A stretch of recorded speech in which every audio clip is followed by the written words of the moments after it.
por parte de nuestro Señor que somos parte de la familia de Dios. Ese es el título de hoy, mi familia espiritual. Mi familia espiritual. Si vamos a Marcos capítulo 3, versículo 31 al 35. Nuestra familia espiritual. Hemos sido hechos nuevas criaturas. Hemos sido pasados de muerte a vida por el Espíritu de Dios. Hemos sido transformados. Se nos ha dado una novedad de vida usando Efesios, la terminología de Efesios. Y sé que todos acá tenemos familias terrenales. Familias en la carne, que les amamos muchísimo, recordamos sus cumpleaños, nos enojamos con ellos tal vez, nos molestamos, pero nos reconciliamos porque somos familia. Y perdonamos todas sus faltas y ofensas porque somos familia. Y creo que difícilmente una madre puede dejar de amar. Digo una madre porque el amor de una madre sabemos que es especial, aunque realmente nada se compara con el amor del Padre Celestial. Pero una madre difícilmente podría dejar de amar a su hijo.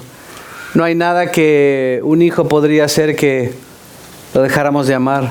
Por más tonto, por más necio que haya sido el hijo, le aman, le amamos. ¿No? Por más cabeza hueca, le amamos a ese cabeza hueca. Amamos a ese muchacho necio.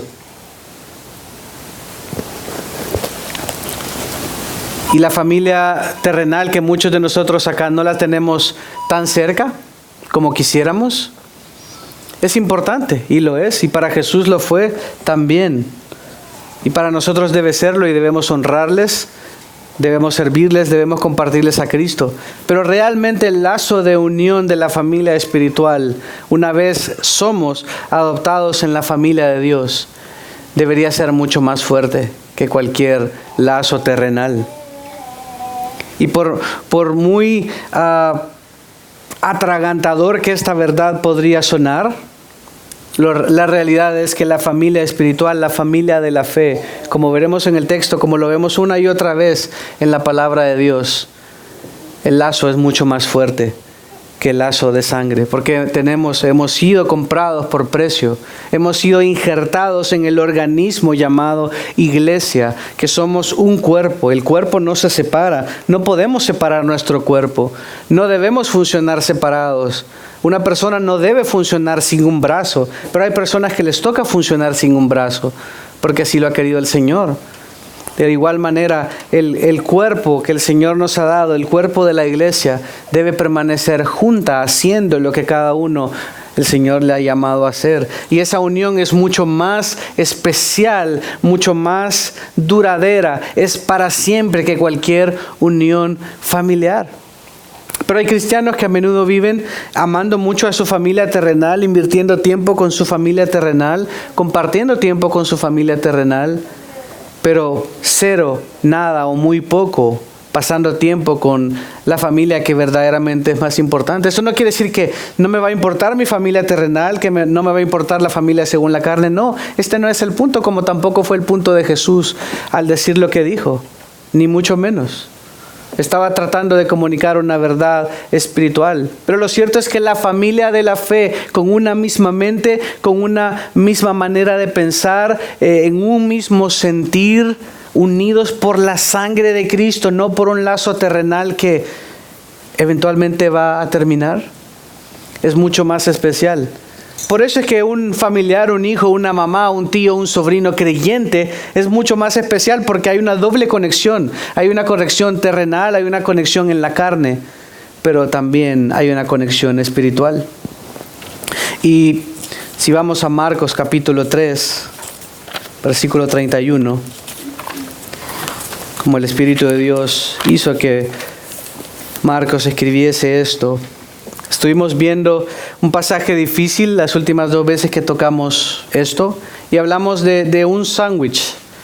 Un sándwich es una figura de retórica, una manera de escribir, es una especie de quiasmo. Quiasmo es una figura de dicción utilizada por los escritores bíblicos o los escritores en la antigüedad, donde en este caso sándwich, hay 2 verdades que están al principio y al final y un algo en el medio, otra verdad en el medio que, en este caso, la verdad en medio ayuda a explicar las verdades de los costados o del final y principio del sándwich, o el principio y el final del sándwich ayuda a entender lo que está al centro. ¿Cuál fue la primera parte del sándwich? Si regresamos al versículo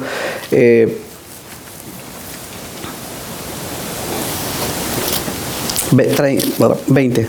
Jesús llegó a una casa y la multitud se juntó de nuevo a tal punto que ellos ni siquiera podían comer. Cuando sus parientes oyeron esto, fueron para hacerse cargo de él porque decían, está fuera de sí. Esta es la parte externa del sándwich. Y vimos esto. ¿Qué pensaba la familia de Jesús? A pesar de haber visto todo, a pesar de haber vivido con Jesús, a pesar de haber escuchado de Jesús, a pesar de María haber escuchado directamente del ángel, a pesar de haber escuchado de Elizabeth que el fruto del vientre era algo especial, el resultado es que ellos pensaban que Jesús estaba loco. Y si nos saltamos la parte de en medio del sándwich y vamos al versículo 31, primero dice que escucharon lo que estaba pasando y dijeron, este loco otra vez, ya está loco.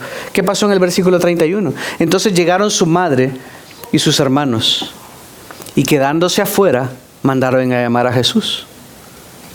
Y había una multitud sentada alrededor de él y le dijeron, tu madre y tus hermanos están fuera y te buscan. ¿Quiénes son mi madre y mis hermanos?, les dijo Jesús. Mirando a los que estaban sentados en círculo alrededor de él, dijo, aquí están mi madre y mis hermanos. Porque cualquiera que hace la voluntad de Dios, ese es mi hermano y hermana y madre. Jesús en ningún momento, si vemos su comportamiento, si vemos cuando estaba a punto de morir y entrega a Jesús, entrega a su madre a uno de los discípulos, vemos que no es que no le importaba a su mamá. Él no estaba siendo irrespetuoso, no estaba fallando el mandamiento de honrar a padre y a madre. Estaba usando esta situación para comunicar una verdad espiritual. Y lo cierto es que su misma familia, los lazos que le unían de carne, pensaban que estaba loco. Jesús estaba tratando de llamar la atención de su misma familia para decirle, muchachos, yo no estoy loco. En medio de ese sándwich, hablamos de ese pecado imperdonable, de esa incredulidad por todo lo que habían visto, todo lo que habían visualizado, y vemos a estos líderes religiosos diciendo, lo que Jesús hace, estas sanaciones que Jesús hace, son verdaderas porque las hemos visto, nunca nadie las cuestionó, pero lo que ellos dicen es Satanás haciéndolo. Y Jesús les dice, cuidado que lleguen a un punto de tan extrema incredulidad que sus almas se van a perder. Y era un llamado de atención para su misma familia. Yo sé que ustedes no han llegado a este punto de decir que yo lo hago por Satanás. Creo que no se atreverían. Pero hoy mismo están teniendo algo de incredulidad. Piensan que estoy loco. Y realmente ustedes piensan que son hijos de Dios. Y como veremos, y como les dicen al final del sándwich, les dice, los que realmente son hijos de Dios, no son ustedes que creen que están cuerdos.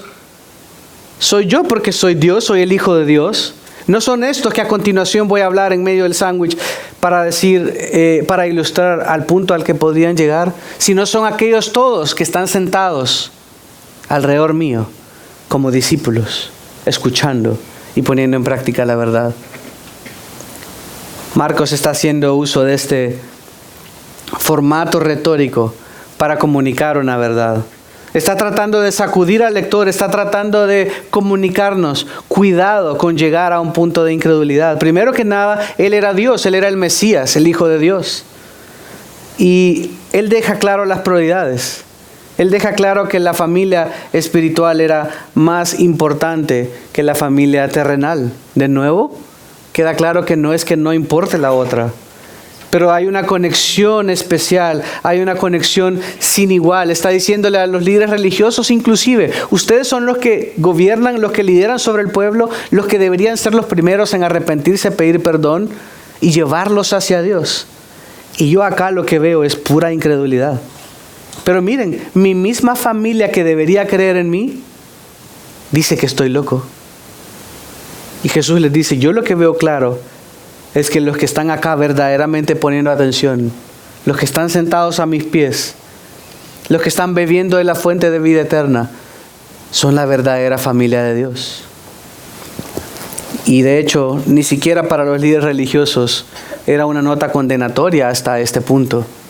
Después comenzó a hablarles duramente, víboras, cualquier cantidad de cosas, porque estaban engañando a la familia de Dios, porque estaban trayendo engaño. Pero en todo momento, tanto a su familia como a nosotros, como a los líderes religiosos, el Espíritu de Dios a través de Jesús, el Hijo de Dios está tratando de comunicar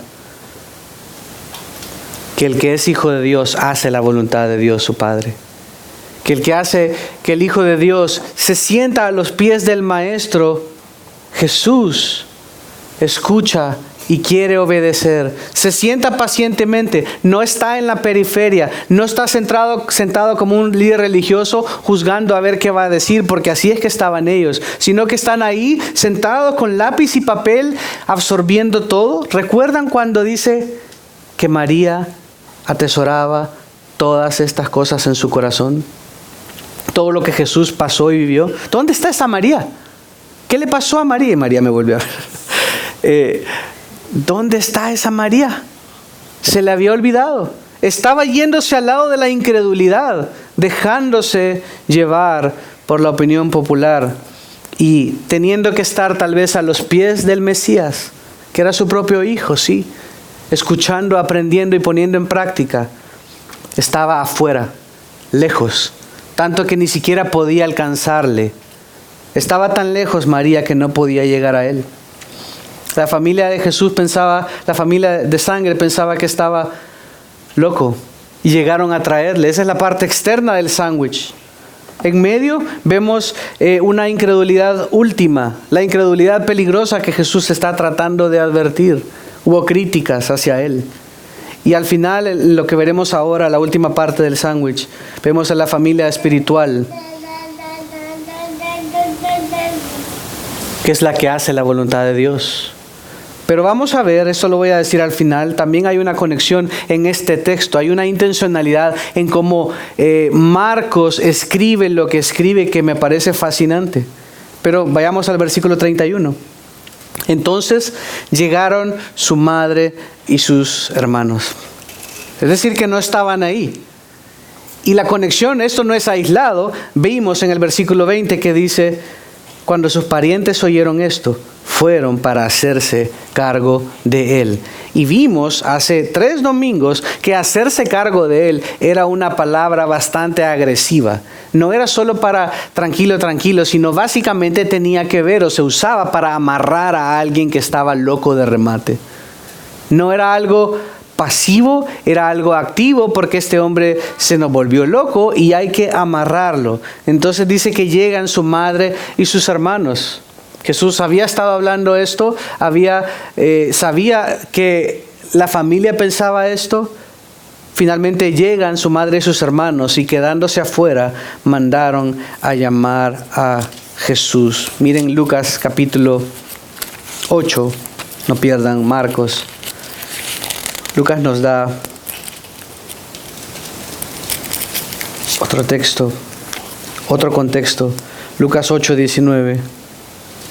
Entonces la madre y los hermanos de Jesús llegaron a donde él estaba, pero no podían acercarse a él debido al gentío. No podían acercarse a él. Pero ustedes recuerdan, o sea, Lucas nos está diciendo que había mucha gente. Se presupone porque Marcos lo había dicho antes que había mucha gente y se habían agolpado tanto que no podía comer. Pero nótese que Lucas dice es que no podían entrar porque había mucha gente. Pero si alguien quería entrar, si alguien realmente quería ver a Jesús, teníamos el ejemplo del paralítico, que sus amigos creyeron y dijeron, vamos y rompamos el techo. Y esto no era, como vimos, un par de tejas, era algo complejo que tenían que picar por varias horas hasta que pudieran abrir el techo. Pero vemos a la familia de Jesús que ni siquiera entraron, dice que se quedaron afuera y le mandaron a llamar. No sé, tal vez había un poco de vergüenza, no sé, estoy especulando, pero el punto es que la familia no estaba ahí y fueron a recogerle. Estaban ahí otros, habían unos que el Señor ya había reprendido, les había advertido diciendo, tengan cuidado de que no lleguen a un punto de incredulidad del que no van a poder regresarse. Pero se quedan afuera, mandan a llamar a Jesús. Lucas nos ayuda a entender que había muchísima gente y no podían entrar, pero en el pasado de nuevo, había quienes sí habían entrado. Versículo 32. Y había una multitud sentada alrededor de él. Nótese el contraste que Marcos está tratando de comunicar con sus palabras. Llega la familia de sangre, es decir, que no estaban ahí, no estaban donde debían estar. Se quedan afuera, no estaban adentro. ¿Y quiénes estaban adentro? Había una multitud sentada alrededor de él. Eso no es un detalle sin importancia. El hecho que estaban sentados alrededor de él quiere decir que estaban aprendiendo de él. Quiere decir que como un discípulo se sentaba a los pies de su maestro, como Pablo había aprendido a los pies de Gamaliel, ellos estaban sentados a la par de Jesús, tomando nota o como fuera que lo hicieran, poniendo atención, con la intención de aprender. Nótese cómo están invertidos los roles cuando supuestamente la familia, que es quien más debería creer en él, no estaban ahí. Quienes estaban ahí eran un montón de gente sentados alrededor de él. Sabían lo que era verdaderamente importante. Segunda parte de ese versículo. Y le dijeron, porque se corrió la voz, afuera te han venido a traer. Tu madre y tus hermanos están afuera y te buscan.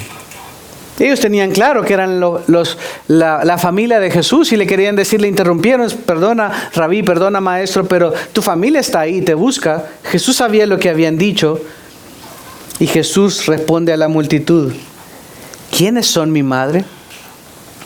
¿Quiénes son mis hermanos? Es obviamente una pregunta retórica.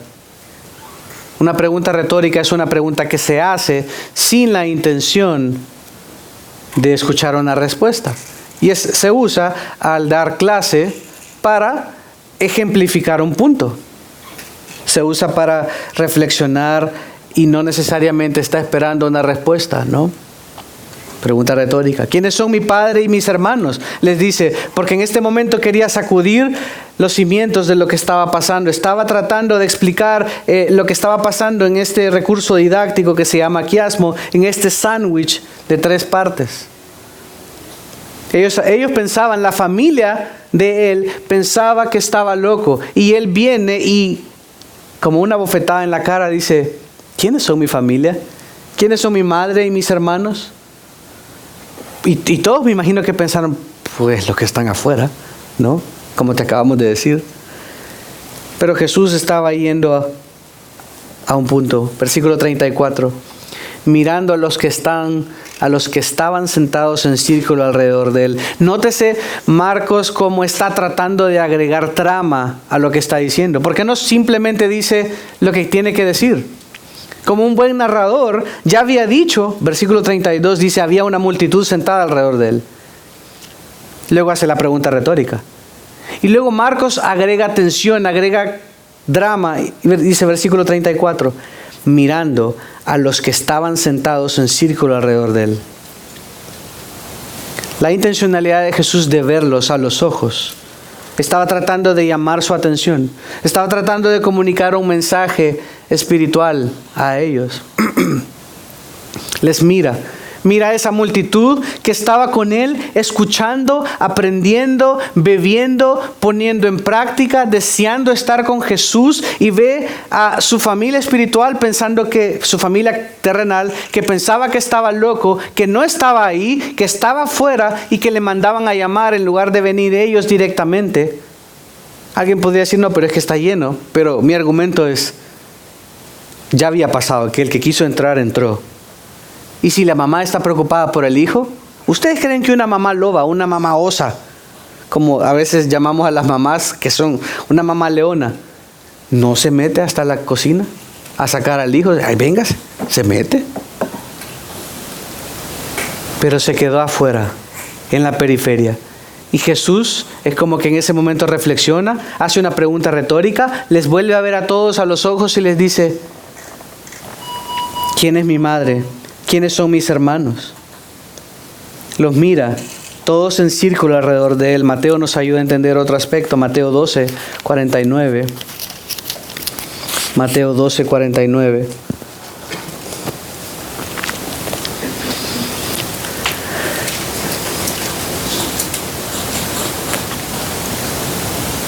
Algo que Marcos no dice. Mateo 12:49. Miren, dice, extendiendo la mano hacia sus discípulos. Extendiendo la mano hacia sus discípulos, como señalándoles, como acercándose a ellos, no solo viéndolos, sino básicamente anunciando o diciendo, porque dice después, extendiendo la mano hacia mis discípulos, dijo, hacia sus discípulos, dijo, miren, aquí están mi padre, mi madre y mis hermanos. Marcos dice, mirando a los que estaban sentados en círculo alrededor de él, dijo, aquí están mi madre y mis hermanos. Fue un momento de enseñanza, fue un momento íntimo en el que Jesús se comunica con ellos, extiende su mano, hay una mirada de conexión con ellos y les quiere hacer ver la realidad, la intensa realidad de que aquel que es hecho nueva criatura, que aquel que está en la fe en Cristo Jesús, que aquel que le sigue, que aquel que le ama, tiene una conexión con Él incluso más importante que la de la unión por carne. Y entra acá la importancia de la unión con Cristo. La unión con Cristo es tan importante en Efesios. Vimos esto cuando estudiamos Efesios, pero si ven conmigo rápido, Efesios 1. Efesios 1.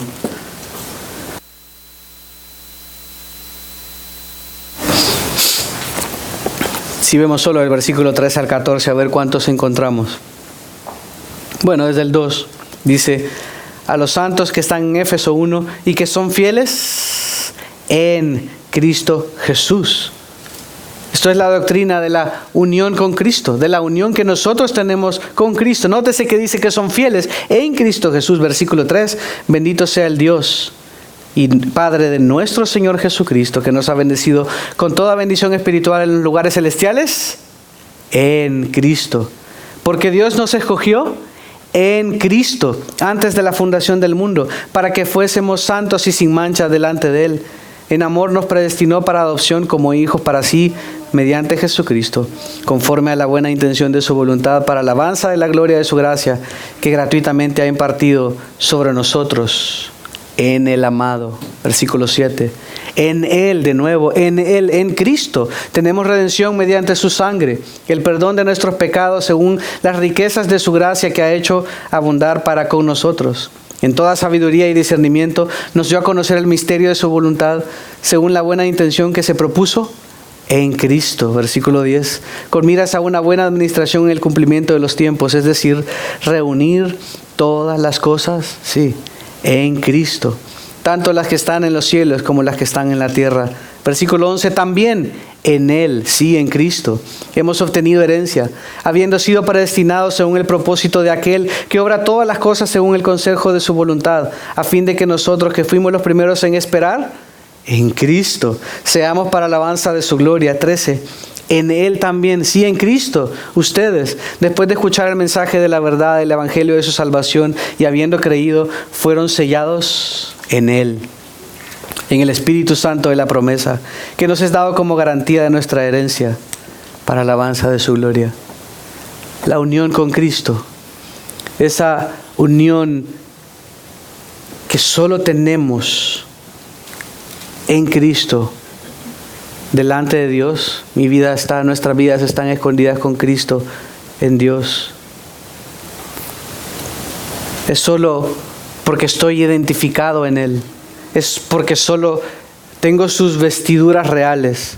Porque cuando Dios el Padre me ve, no ve los méritos o deméritos de Josué, de José, de Deina, de Perla. No ve nuestra condición. Únicamente ve a aquel Cordero como inmolado que pagó en nuestro lugar. Y es esa unión en Cristo, posicionados, puestos en Cristo,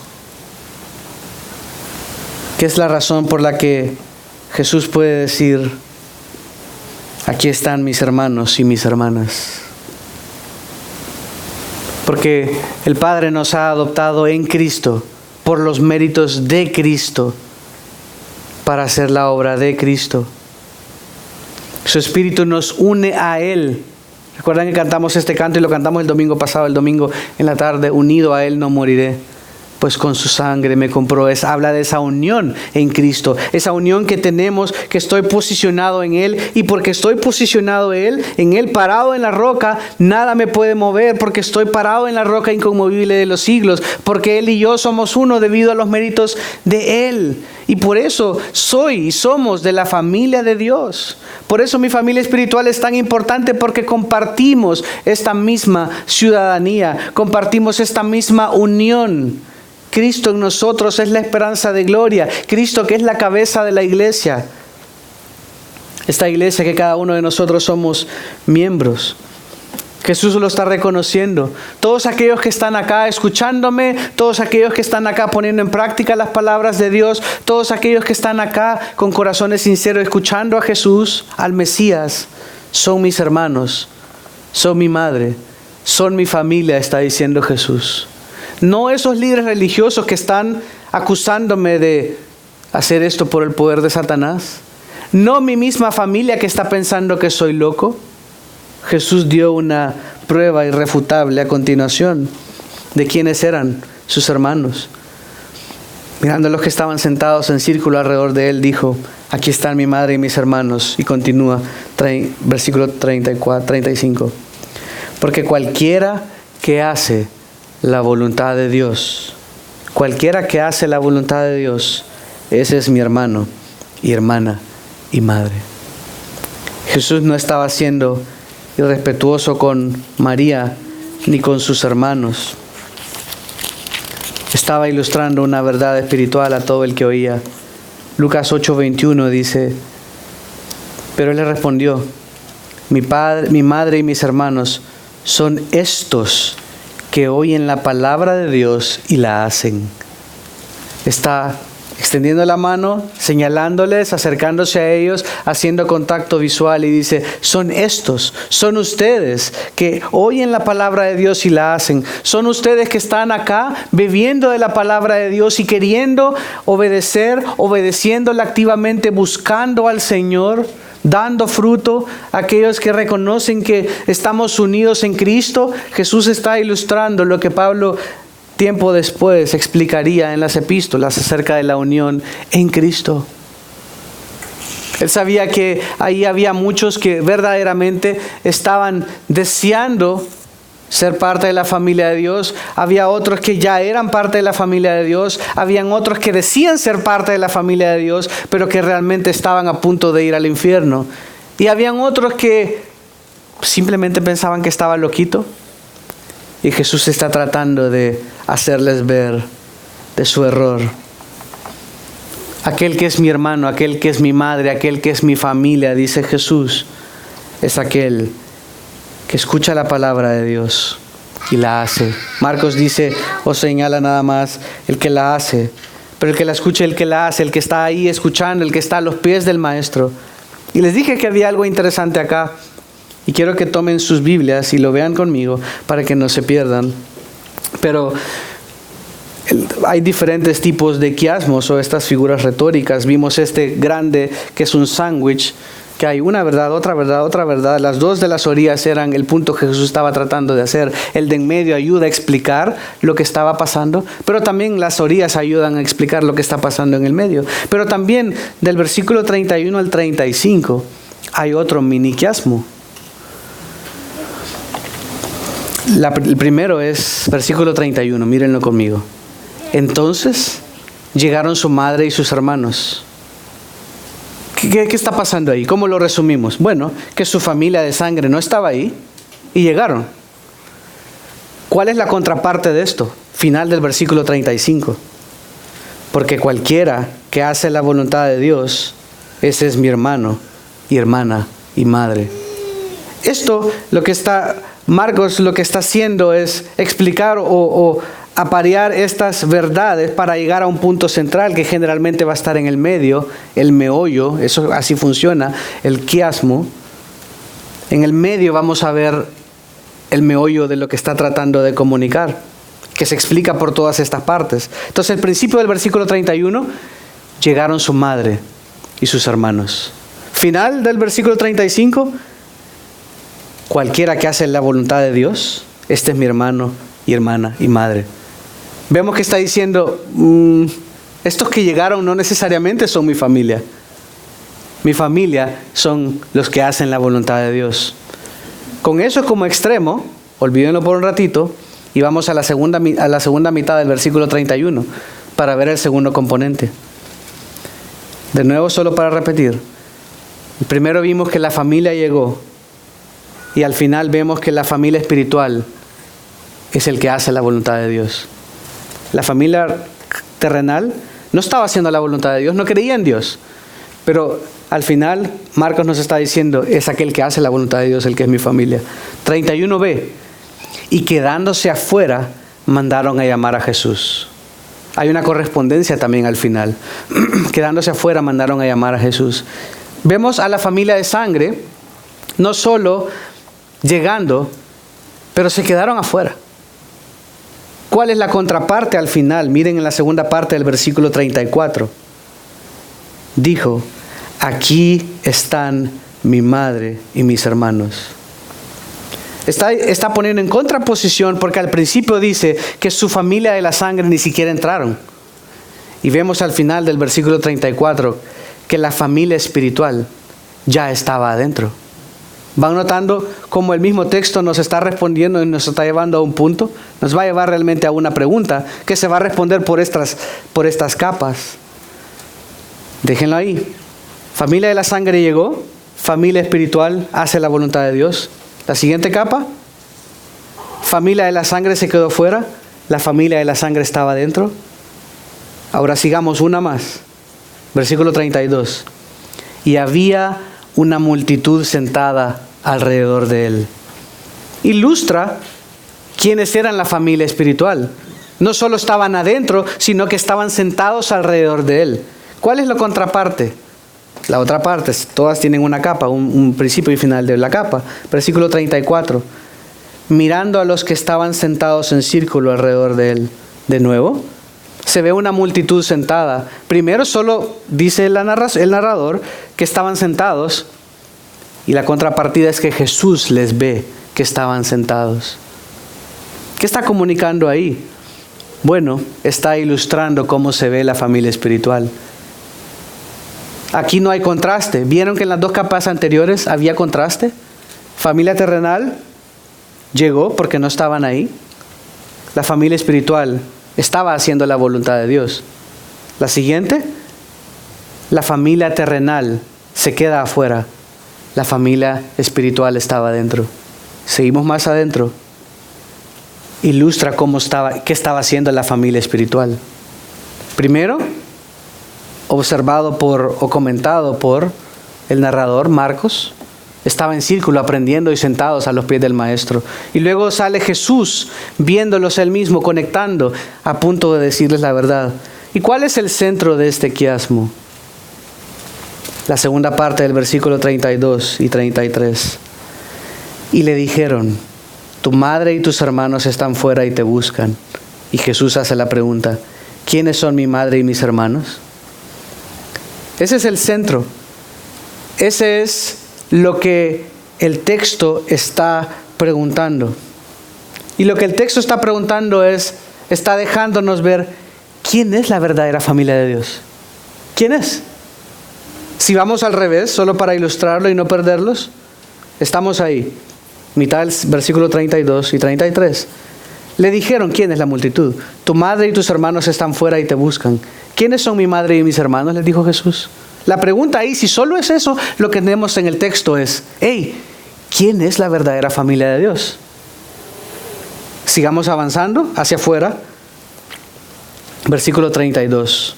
Y había una multitud sentada alrededor de él. Nótense que ahora estamos yendo al revés, de adentro hacia afuera, ¿no? La pregunta es, ¿quién es la familia de Dios? Versículo 32. Había una multitud sentada alrededor de él. Versículo 34. Mirando a los que estaban sentados en círculo alrededor de él.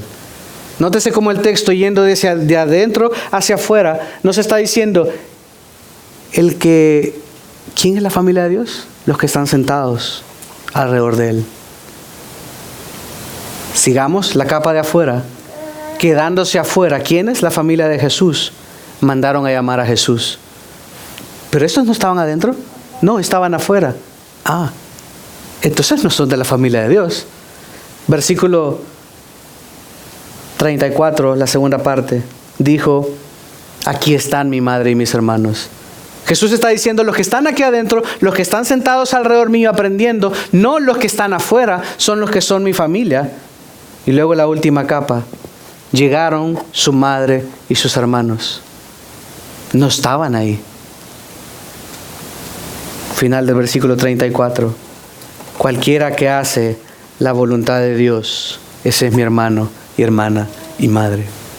Nótense cómo en el texto mismo, en esta forma, en esta figura, también nos ayuda a entender cuál es el punto del texto. Marcos estaba tratando de comunicar de una manera muy gráfica, muy representativa, muy pensada, lo que hemos hablado ya, narrado, que la verdadera familia es aquel que obedece la palabra de Dios, aquel que hace la voluntad de Dios. En el texto mismo nos agrega diferentes capas para que veamos, para ilustrarnos contrastes, para dejarnos de ver diferentes maneras en las que la palabra de Dios está comunicando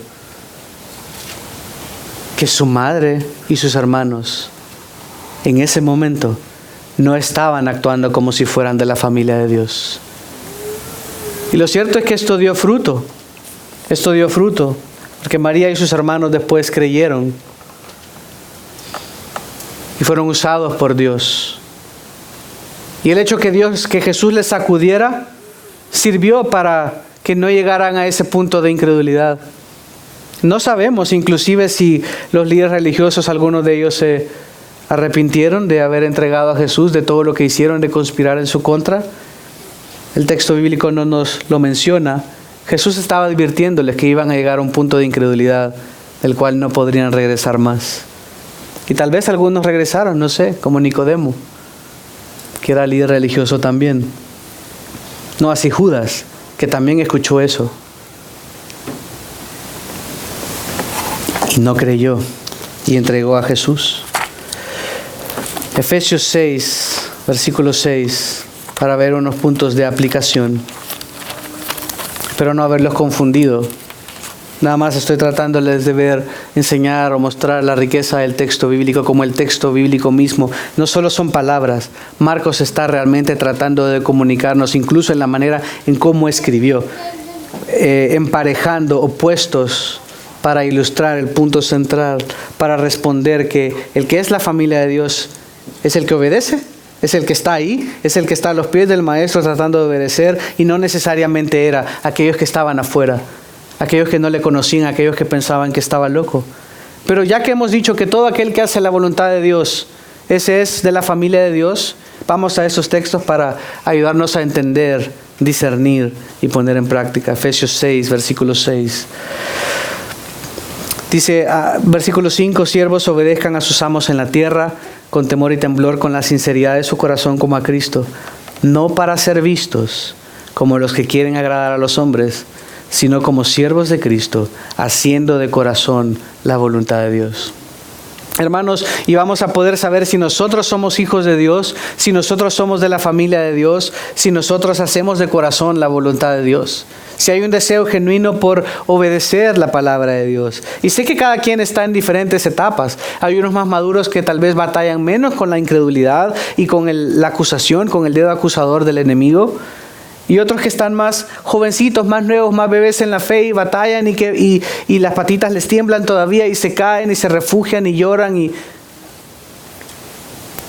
Pero eso nos debe servir de estímulo para ver cómo se ve un corazón que quiere hacer la voluntad de Dios. Señor, quiero hacer la voluntad de Dios, quiero hacer tu voluntad, quiero hacer lo que tú me has llamado de hacer, aunque sea difícil, y hacerlo de corazón. No para que me vean, no solo para poner las sillas para que me vean cómo estoy poniendo las sillas. No, quiero hacer tu voluntad. Quiero agradarte a ti primeramente. No hacer tesoros en la tierra, sino en el cielo. Luego Hebreos capítulo 10, versículo 36. Dice, porque ustedes tienen necesidad de paciencia, para que cuando hayan hecho la voluntad de Dios, obtengan la promesa.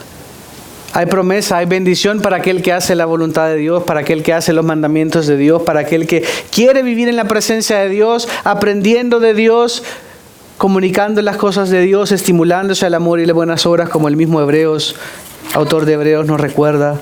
Primera de Pedro 4:2.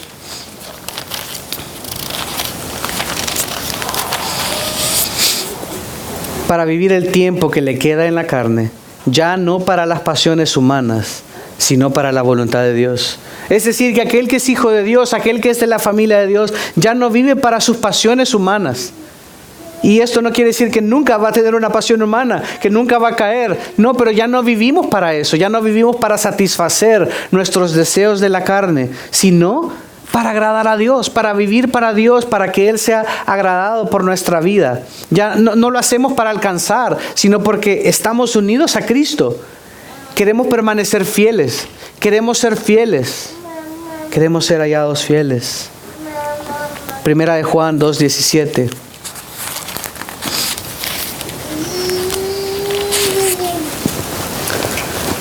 El mundo pasa y también sus pasiones, pero el que hace la voluntad de Dios permanece para siempre. El que hace la voluntad de Dios permanece para siempre. Y para hacer la voluntad de Dios, hermanos, debemos conocer la palabra de Dios. Y para conocer la palabra de Dios debemos leer la palabra de Dios, orar la palabra de Dios, estudiar la palabra de Dios, animarnos con la palabra de Dios, escuchar la palabra de Dios.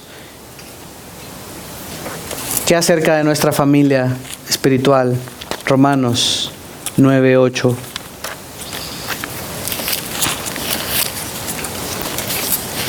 Romanos 9:8.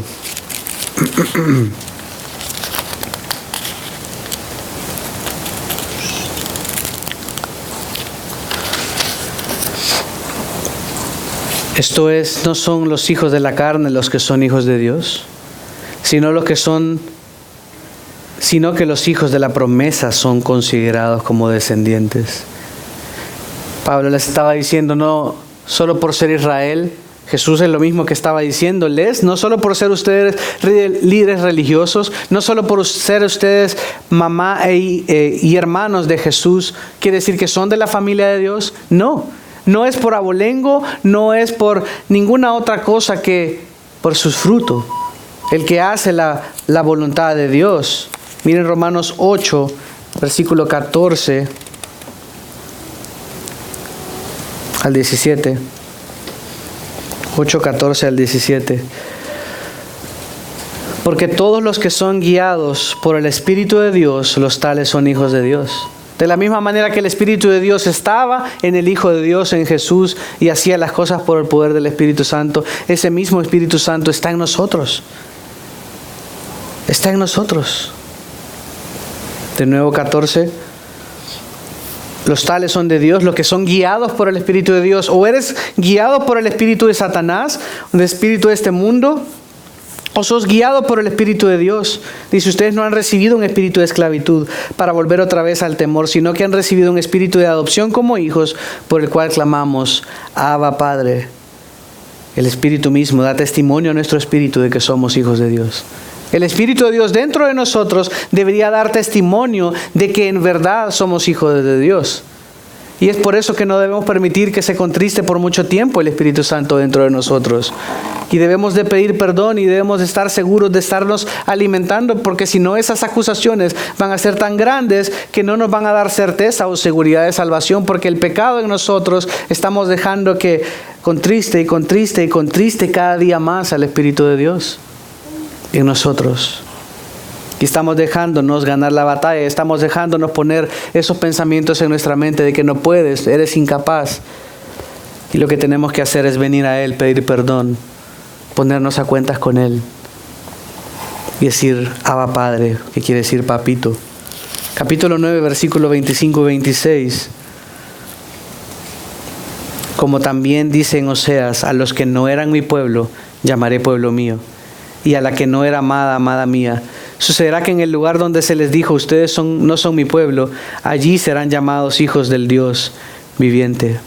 Hermanos, tenemos el privilegio de ser llamados hijos de Dios, de como una congregación local, de como una iglesia local, ser llamados hijos de Dios. Es esa unión con Cristo la que nos da esa unión los unos con los otros. Aunque tengamos diferencias, aunque tengamos gustos diferentes, aunque a algunos nos saque de onda cómo es alguien, pero somos de la familia de la fe y nos une Cristo. Y esa unión debería ser más grande que cualquier otra unión.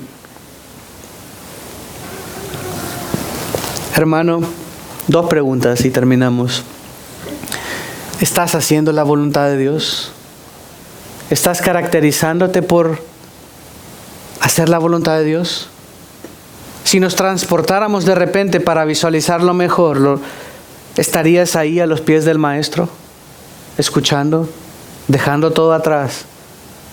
No te importa nada, estás a los pies del Maestro, escuchando, aprendiendo, para obedecer. ¿O estarías juzgando como los líderes religiosos? ¿O estarías dudando, pensando que estás loco, como María y sus hijos? ¿Qué estarías haciendo tú? ¿Qué estás haciendo hoy? ¿En qué te pasas tu tiempo? Claro, sé que todos trabajamos, estudiamos, compartimos y ya, pero en todo lo que hacemos, ¿estamos haciendo la voluntad de Dios? ¿O estamos yendo tras nuestras pasiones? ¿O estamos yendo, como dice Efesios 2, que el Señor nos libró de esto, de la corriente del mundo? ¿Dónde va Vicente? ¿Dónde va toda la gente? Nosotros vamos al otro lado, vamos en contracorriente.